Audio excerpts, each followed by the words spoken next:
नमस्कार दोस्तों, मेरा नाम राहुल और आपका स्वागत है आपका अपने यूट्यूब चैनल टेक्चे पर। तो दोस्तों, आप सबके लिए ये वीडियो बहुत ज़्यादा इंपॉर्टेंट होने वाली है अगर आपका आरसीईआरटी का एग्जाम है, क्योंकि आज की इस वीडियो के अंदर हम बात करने वाले हैं आरसीईआरटी के top 35 plus most important question जो कि आपके आरसीईआरटी एग्जाम के अंदर पूछे जा सकते हैं। तो फटाफट से वीडियो को स्टार्ट करता है। मैं आपको ज़्यादा टाइम बर्बाद नहीं करता हूँ। उसकी सबसे पहले जो क्वेश्चन है वो आपको अपनी स्क्रीन में दिख रहा होगा कि टीडीएस के लिए पूरा नाम क्या होता है, कि टीडीएस की फुल फॉर्म क्या होती है। तो दोस्तों, मैं आपको बता दूँ, ये आपको फुल फॉर्म सारी की सारी क्या करनी पड़ेगी, डायरेक्ट याद रखनी पड़ेगी। मैं आपको बता दूँ, इसका जो करेक्ट आंसर होगा वो होगा आपका यहाँ पर स्रोत पर कटौती, यानी स्रोत पर कटौती यानी कि टेक्स्ट डिक्यूटेड एट शॉर्ट्स, यानी कि ऑप्शन जो सी है वो करेक्ट आंसर है। अगला जो क्वेश्चन है वो आपको अपनी स्क्रीन में दिख रहा होगा कि एक नेम बॉक्स क्या होता है। तो दोस्तों, मैं आपको बता दूं, एक नेम बॉक्स वो होता है जो आपकी पूरब में रही एक्टिव सेल की करता है, लोकेशन दिखाता है, यानी कि ऑप्शन जो ए है वो करेक्ट आंसर है।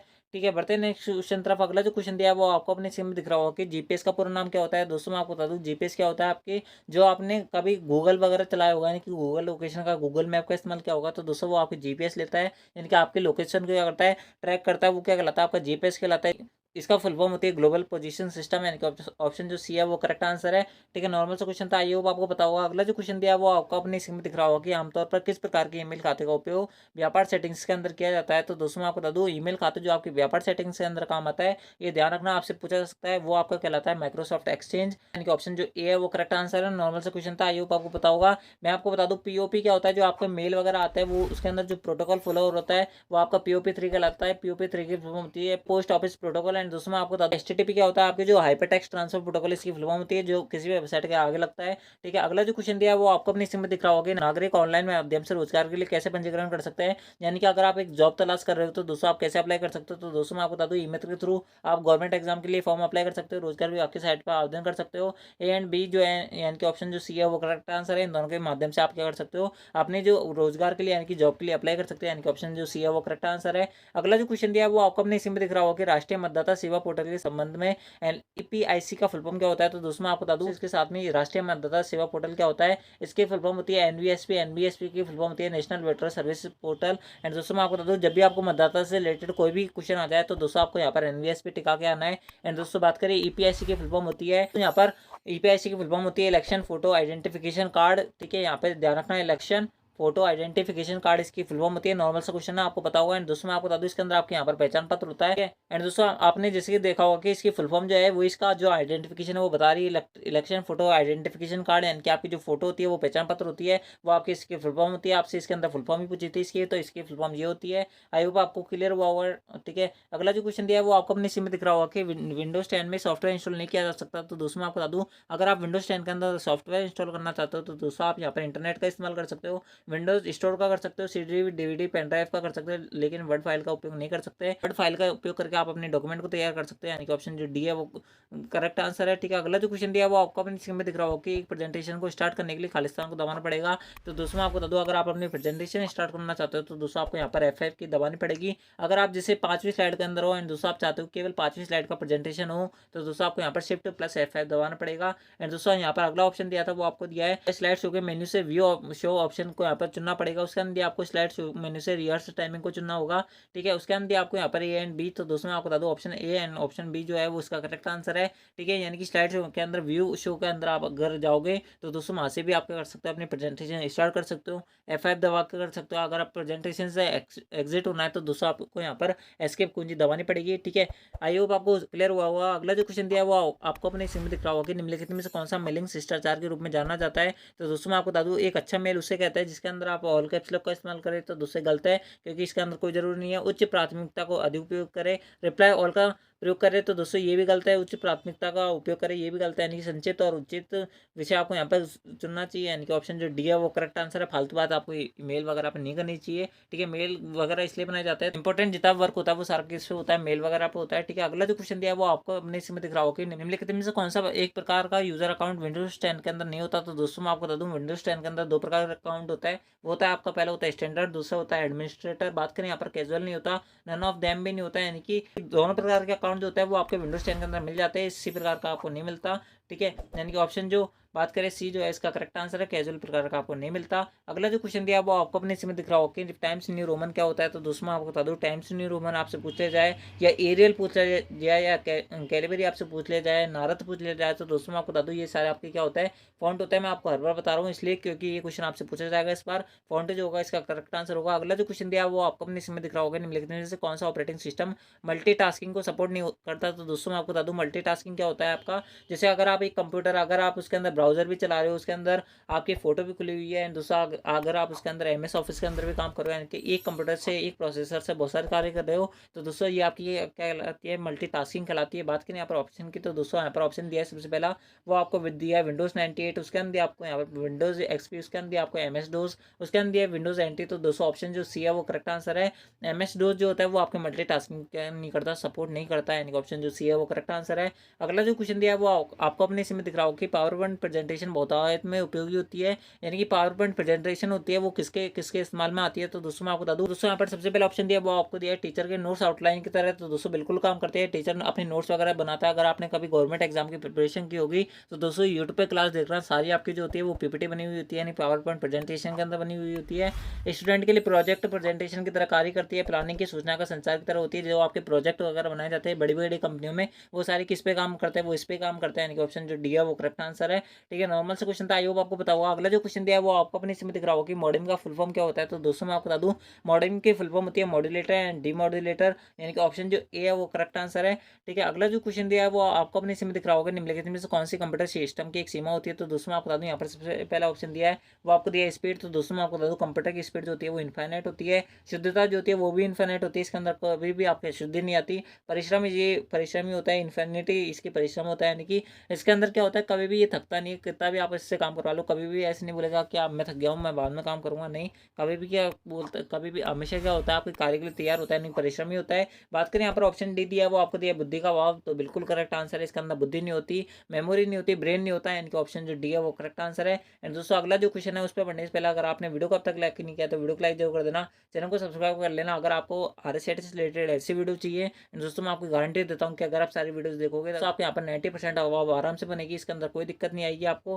ठीक है, अगला जो क्वेश्चन दिया है वो आपको अपने सिम दिख रहा होगा कि निम्नलिखित में से कौन से प्रकार के प्रोग्राम के द्वारा विंडोज 10 में सॉफ्टवेयर इंस्टॉल कर सकते हैं, यानी कि अगर आप विंडोज 10 के अंदर किसी भी सॉफ्टवेयर को अनइंस्टॉल करना चाहते हो तो दोस्तों आपको यहाँ पर सेटिंग के अंदर जाना पड़ेगा, उसके अंदर आपको यहाँ पर ऐप एंड सर्विस का ऑप्शन मिलेगा, उसके अंदर अगला दिया वो आपको दिया कंट्रोल पैनल के अंदर जाकर यहाँ पर प्रोग्राम का ऑप्शन मिलेगा, दोस्तों प्रोग्राम के अंदर प्रोग्राम एंड फीचर का ऑप्शन मिलेगा, उसके अंदर आपको टास्क वर्क, उसके अंदर आपको option D A and B, तो दोस्तों मैं आपको बता दूं इसका जो करेक्ट आंसर होगा वो होगा आपका ए बी, यानी कि ऑप्शन जो डी है वो करेक्ट आंसर है। टास्क बार क्या होता है अगर आपने कभी डेस्कटॉप देखा होगा तो दोस्तों आपके यहाँ पर जो टाइम वगैरह जिस पट्टी पे शो किया जाता है वो आपके क्या कहलाती है, टास्क बार कहलाती है, यानी कि ऑप्शन जो डी है वो करेक्ट आंसर है। अगला जो क्वेश्चन दिया है वो आपको अपने इसमें दिख रहा होगा कि निम्नलिखित में से कौन सा operating system graphical user interface का उदाहरण होता है, तो दोस्तों मैं आपको बता दूं ग्राफिकल यूजर इंटरफेस यानी कि GUI का उदाहरण होता है आपका यहाँ पर मैक OS, यानी कि ऑप्शन जो बी है वो करेक्ट आंसर है, ये आपको डायरेक्ट याद रखना पड़ेगा, मैक OS जो होगा वो इसका करेक्ट आंसर होगा। अगला जो क्वेश्चन दिया वो आपको अपने इसमें दिख रहा होगा नवीनतम मोबाइल ऑपरेटिंग सिस्टम कौन सा होता है, तो दोस्तों मैं आपको बता दूं यहाँ पर नॉगेट जो होगा वो इसका नवीनतम मोबाइल ऑपरेटिंग सिस्टम है, मैंने आपको पहले वाली वीडियोस के अंदर भी बताया था। ठीक है, अगला जो क्वेश्चन दिया है वो आपको अपने इसमें दिख रहा होगा कि EPDS का फुल फॉर्म क्या होता है, तो दोस्तों मैं आपको बता दूं ये BPL से संबंधित होता है। ठीक है, इसके अंदर आपको जो राशन पानी होता है जो भी गरीबी रेखा के नीचे आते हैं यानी कि BPL कंडीशन के अंदर आते हैं उन सबका राशन पानी का क्या किया जाता है हिसाब इसके अंदर रखा जाता है, इनके इसमें बांटने की क्या होती है विधि होती है। EPDS होती है पब्लिक डिस्ट्रीब्यूशन सिस्टम, यानी कि ऑप्शन जो ए है वो इसका करेक्ट आंसर है। नॉर्मल से क्वेश्चन था एंड दोस्तों यहाँ पर ई लिखा हुआ है तो दोस्तों आपको यहाँ पर ई पब्लिक डिस्ट्रीब्यूशन सिस्टम यहाँ पर ढूंढना पड़ेगा, यानी कि ऑप्शन जो सी है वो करेक्ट आंसर है। जिस प्रकार मैंने जल्दी जल्दी में क्या कर दी गलती कर दी उसी प्रकार आप वहाँ पे मत कर देना, यहाँ पर इसको पढ़ना पूरा क्या लिखा हुआ है ई लगा हुआ है तो दोस्तों आपको यहाँ पर ई लगाना पड़ेगा, ई पब्लिक डिस्ट्रीब्यूशन सिस्टम जो होगा इसका करेक्ट आंसर होगा। ठीक है, अगला जो क्वेश्चन दिया है वो आपको अपने सिम दिख रहा होगा कि MOOC का फुल फॉर्म क्या होता है, तो दोस्तों मैं आपको बता दूं MOOC की फुल फॉर्म होती है मैसिव ओपन ऑनलाइन कोर्सेज, यानी कि ऑप्शन जो ए है वो करेक्ट आंसर है। दोस्तों एक भी ऐसी क्लास नहीं है जिसके अंदर मैंने आपको ये क्वेश्चन नहीं पूछा है, क्योंकि ये वाला क्वेश्चन जो है आपके इस बार क्लास के अंदर पूछा जाएगा, नहीं कि आपके पेपर के अंदर पूछा जाएगा, इसलिए मैं चाहता हूँ कि आप जो है इस क्वेश्चन को रट के जाए, यानी कि इस क्वेश्चन को कभी नहीं भूले। ठीक है, आपके लिए बहुत ज़्यादा इंपॉर्टेंट है। अगला जो क्वेश्चन दिया है वो आपको अपने स्क्रीन पे दिख रहा होगा कि हॉटस्पॉट की कनेक्टिविटी के लिए आपको क्या आवश्यक होता है। आपके पास एक मोबाइल है, दोस्तों आप दूसरे मोबाइल के अंदर हॉटस्पॉट के थ्रू नेट चलाना चाहते हो तो दोस्तों आपको यहाँ पर वाईफाई को ऑन करना पड़ेगा। यानी कि दोस्तों मैं आपको बता दूं, जिस मोबाइल के थ्रू आप नेट लेना चाहते हो तो दोस्तों उसका तो हॉटस्पॉट खुला होना चाहिए। दोस्तों जिस मोबाइल के अंदर लेना चाहते हो तो दोस्तों उसके अंदर क्या होना चाहिए, वाईफाई खुला होना चाहिए, तभी आप जो है हॉटस्पॉट की कनेक्टिविटी ले पाओगे। यानी कि ऑप्शन जो ए है वो करेक्ट आंसर है। ठीक है, अगला जो क्वेश्चन दिया है वो आपको अपने स्क्रीन में दिख रहा होगा। टर्म HDMI में HD का क्या अर्थ होता है। तो दोस्तों मैं आपको बता दूं, HDMI केबल, इसके साथ में एक और केबल होती है, वो होती है आपकी BG cable. Video graphics Aries की फुल फॉर्म होती है। HDMI की फुल फॉर्म होती है हाई डेफिनेशन मल्टीमीडिया इंटरफेस। ठीक है, दोनों ही केबल क्या काम आती है, जो आपका कंप्यूटर होता है उसको प्रोजेक्टर से कनेक्ट करने काम आती है। बात करें यहाँ पर HD की फुल फॉर्म की तो दोस्तों HD की फुल फॉर्म होती है हाई डेफिनेशन। बात करें यहाँ पर ऑप्शन की तो दोस्तों ऑप्शन जो ए है वही इसका करेक्ट आंसर है, हमें आगे पढ़ने की जरूरत ही नहीं है। ठीक है, यानी कि ऑप्शन जो ए था वो करेक्ट आंसर था। अगला जो क्वेश्चन दिया है वो आपको अपने इसमें दिख रहा होगा कि एक ऑप्टिकल इनपुट डिवाइस जो कागज पर लिखी पेंसिल द्वारा लिखी जानकारी को पढ़ता है। तो दोस्तों मैं आपको बता दूं, आप जो है अपना टेस्ट किस पर दोगे, यानी कि आप जब अपना परीक्षा दोगे तो दोस्तों वो आपको यहाँ पर एग्जाम लिया जाएगा, वो आपको लिया जाएगा OMR पर। एंड दोस्तों आपके जो OMR को पढ़ता है वो आपका क्या कहलाता है, ऑप्टिकल मार्क रीडर या ऑप्टिकल मार्क रिकॉग्नाइजेशन कहलाता है। ठीक है, यानी कि ऑप्शन जो ए है वो करेक्ट आंसर है। इसके अंदर आप जो है पेंसिल से या पेंसिल या भर के आते हो, गोले भर के आते हो, वो क्या कहलाता है, वो आपकी OMR शीट कहलाती है। जो पढ़ता है वो आपका क्या कहलाता है, OMR कहलाता है। मैंने आपको इसकी फुल फॉर्म बता दिया है। OCR की फुल फॉर्म होती है ऑप्टिकल करेक्टर रीडर या ऑप्टिकल करेक्टर रिकॉग्नाइजेशन, इसकी क्या होती है, फुल फॉर्म होती है। आई होप आपको क्लियर हुआ होगा।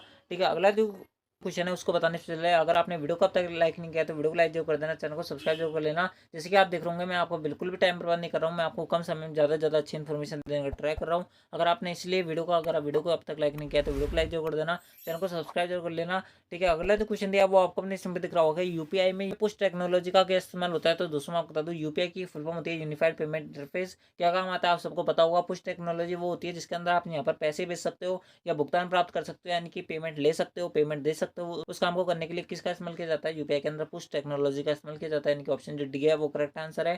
ठीक है, अगला जो क्वेश्चन दिया है वो आपको अपने सिम दिख रहा हो कि SSO का फुल फॉर्म क्या होता है। तो दोस्तों आपको पता होगा SSO का क्या मतलब होता है, SSO का क्या यूज आता है, मैंने आपको पहले वाली वीडियोस के अंदर बहुत ज़्यादा एक्सप्लेन किया हुआ है, आप उनको देख लेना। SSO की फुल फॉर्म होती है सिंगल साइन ऑन, यानी कि ऑप्शन जो ए है वो करेक्ट आंसर है।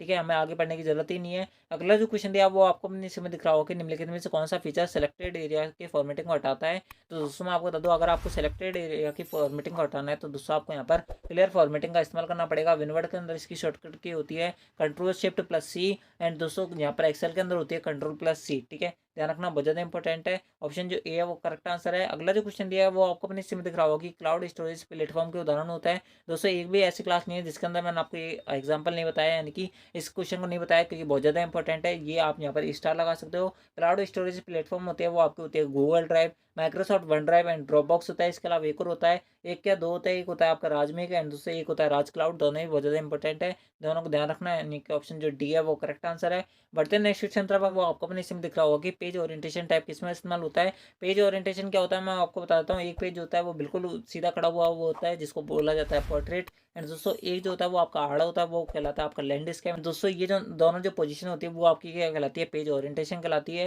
एंड दोस्तों ये जो टैब होता है वो आपको किस में मिलता है, वो आपको यहाँ पर पेज लेआउट के अंदर मिलता है। इनके ऑप्शन जो ए है वो करेक्ट आंसर है। आई होप आपको क्लियर हुआ होगा। अगला जो क्वेश्चन दिया है वो आपको अपने इसमें दिख रहा होगा कि पावर पॉइंट में पहले से इंसर्ट इमेज को एडिट करने पर क्या घटित होता है। यानी कि अगर आपने पावर पॉइंट के अंदर कोई इमेज जो है पहले से इमेज जो है वो इंसर्ट करा रखी है, दोस्तों अगर आप उसके अंदर कोई चेंजेस करते हो तो दोस्तों पहले वाली जो इमेज होती है वो चेंज हो जाती है। तो दोस्तों यहाँ पर बात करें ऑप्शन की तो दोस्तों यहाँ पर आप देख सकते हो स्रोत फाइल जो पहले से इंसर्ट की हुई थी उसके अंदर चेंज हो जाती है। यानी कि अगर आप उसके अंदर चेंजमेंट करोगे और Ctrl+S दबाओगे तो दोस्तों वो आपकी क्या हो जाएगी, चेंज हो जाएगी। चेंज कब नहीं होगी, जब नहीं होगी जब आप उसके अंदर कोई चेंजमेंट ही नहीं करोगे तब आपकी चेंज नहीं होगी। अगर आप उसके अंदर चेंजेस कर दोगे तो दोस्तों आपको यहाँ पर चेंज हो जाएगी, यानी कि बदल जाएगी। ऑप्शन जो बी है वो करेक्ट आंसर है। अगला जो क्वेश्चन दिया है वो आपको अपने सिम दिख रहा होगा कि विंडोज 10 में स्टार्ट बटन का उपयोग किसके लिए किया जाता है। तो दोस्तों नॉर्मल से क्वेश्चन है, आपको पता होगा विंडोज में अगर आपने स्टार्ट बटन दबाया तो दोस्तों आप अपनी एप्लीकेशन को लॉन्च कर सकते हो, डिवाइस की सेटिंग को चेंज कर सकते हो, उसके अंदर यहाँ पर सिस्टम को बंद कर सकते हो। यानी कि ऑप्शन जो डी है वो करेक्ट आंसर है। कभी विंडोज़ वाला ऑप्शन दबाना, उसके अंदर देख लेना सारे ऑप्शन आपको यहाँ पर मिल जाएंगे। यानी कि ऑप्शन जो डी है वो करेक्ट आंसर है। बहुत नॉर्मल सा क्वेश्चन है,